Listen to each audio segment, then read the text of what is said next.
हम लोग अपने मंदिरों के इतिहास के बारे में बहुत ज़्यादा परिचित नहीं है, इसलिए हमने जगन्नाथ जी के मंदिर का इतिहास रखना भी ज़रूरी नहीं समझा। लेकिन कुछ लोगों ने इसकी खोज की और गंग वंश के कुछ ताम्रपत्र मिले, जिससे इस मंदिर के बारे में कुछ बड़ी विलक्षण जानकारियाँ मिली। ये तो हम लोग कहते हैं कि हमें भगवान श्री कृष्ण पर आस्था है, ये भी ऐसे लोग कहते हैं कि हमें भगवान श्री कृष्ण पर श्रद्धा है, लेकिन बहुत सारे लोग ये जानने की कोशिश करते हैं कि भगवान थे कब। गंग वंश के कुछ दस्तावेज ऐसे मिले हैं जिनके आधार पर श्री कृष्ण मानो जीवंत हो उठे हों।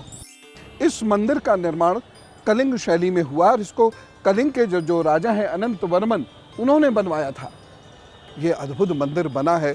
इस मंदिर के पीछे का जो इतिहास है, इसके बनने के पीछे जो एक अद्भुत इतिहास है, उसको आपके लिए जानना बेहद आवश्यक है। भगवान जगन्नाथ जी के जब दर्शन आप करते हैं तो आप देखिएगा कुछ प्रतिमा अधूरी है। ये अधूरी प्रतिमा क्या है? अधूरी प्रतिमा के पीछे ही पूरा इतिहास छुपा हुआ है। उसको तो जान गए तो हम भगवान श्री कृष्ण को और अधिक जान जाएंगे, भगवान श्री कृष्ण के उपासकों को और अधिक जान जाएंगे। और ऐसा क्या है जो अनंत वर्मन जी ने लगभग 1000 AD में इस मंदिर को ये रूप दिया। 214 फीट इसकी ऊंचाई उस वक्त कैसे बनाई गई होगी, जरा ये सोच के देखिए। हवा के विपरीत दिशा में ये कैसे झंडा फहर जाता है, कैसे झंडा लहरा जाता है, जरा ये सोच के तो देखिए। एक नज़र आप इस मंदिर पर दौड़ाते रहिए और देखते रहिए। पुरी में किसी भी स्थान पर आप मंदिर के शीर्ष पर लगे सुदर्शन चक्र को देखेंगे तो वो आपको सदैव अपने सामने ही लगा दिखेगा। मंदिर के ऊपर स्थापित ध्वजा सदैव हवा के विपरीत दिशा में लहराता है। सामान्य स्थान पर दिन के समय हवा समुद्र से जमीन की तरफ आती है और शाम के दौरान इसके विपरीत, लेकिन जगन्नाथपुरी में इसका उल्टा होता है, अर्थात शाम के समय हवा समुद्र से जमीन की तरफ जाती है और दिन के समय हवा जमीन से समुद्र की ओर जाती है। प्रतिदिन सायंकाल मंदिर के ऊपर लगी ध्वजा को मानव द्वारा उल्टा चढ़कर बदला जाता है। आप कभी भी पक्षी या किसी भी विमान को मंदिर के ऊपर उड़ते हुए नहीं पाएंगे। मुख्य गुम्मद की छाया दिन में किसी भी समय अदृश्य रहती है।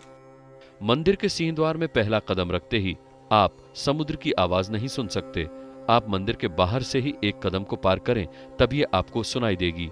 इसे शाम को स्पष्ट रूप से अनुभव किया जा सकता है। मंदिर का रसोई घर दुनिया का सबसे बड़ा रसोई घर है तथा भोग पकाने के लिए 7 मिट्टी के बर्तन एक दूसरे पर रखे जाते हैं और लकड़ी पर पकाया जाता है। इस प्रक्रिया में सबसे ऊपर रखे बर्तन की भोग सामग्री पहले पकती है, फिर क्रमशः नीचे की तरफ एक के बाद एक पकती जाती है। जगन्नाथपुरी की रथ यात्रा में पारंपरिक सद्भाव, सांस्कृतिक एकता और धार्मिक सहिष्णुता का अद्भुत समन्वय देखने को मिलता है।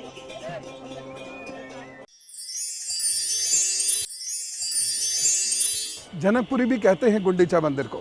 गुंडीचा मंदिर के बाद बिंदु तीर्थ चले जाते हैं भगवान जी। बिंदु तीर्थ में वह 7 दिन बिताते हैं। बिंदु तीर्थ में क्या करते हैं भगवान, ये जानना तो बहुत ज़रूरी है। उस तीर्थ में वो स्नान करते हैं। मैं आपको बिंदु तीर्थ अभी दिखाता हूँ। वहाँ वो स्नान करते हैं और 7 दिनों तक गुंडीचा मंडप में विराजमान रहते हैं। बलराम जी, सुभद्रा जी, वह भी प्रभु की कृपा वहाँ प्राप्त करते हैं, लोग भी वहाँ प्रभु की कृपा प्राप्त करते हैं। और उसके बाद गुंडीचा वापस आकर गुंडीचा मंडप से रथ में बैठकर दक्षिण दिशा की ओर आते हुए श्री कृष्ण, बालभद्र और सुभद्रा जी के जो दर्शन करता है, कहते हैं उसे मोक्ष प्राप्त हो जाता है। रथ यात्रा में एक बड़ा रोचक प्रसंग मिलता है। जब रथ यात्रा के तीसरे दिन पंचमी को लक्ष्मी जी भगवान जगन्नाथ को ढूंढते हुए जनकपुरी आती हैं। जी हाँ, अब विष्णु जी के पूर्ण अवतार हैं। विष्णु जी तो आ गए यहाँ पर, अपने बहन भाइयों के बीच में मौसी के पास घूम रहे हैं, बिंदु तीर्थ में 7 दिन रुक रहे हैं। लक्ष्मी जी परेशान हो गई। लक्ष्मी जी ढूंढते हुए यहाँ चली आती हैं। तब क्या होता है पता है आपको? तब जो रक्षक हैं वह दरवाज़ा बंद कर देते हैं, भगवान के दर्शन नहीं करने देते लक्ष्मी जी को। ठीक है ना, इन्हें द्वैतापति बोलते हैं। लक्ष्मी जी को आ गया गुस्सा। लक्ष्मी जी क्या करती हैं? रथ का पहिया तोड़ देती हैं। जी हाँ, भरे विष्णु जी की भार्या हैं, गुस्सा तो आएगा ही उन्हें जब विष्णु जी से नहीं मिलने दिया जाएगा।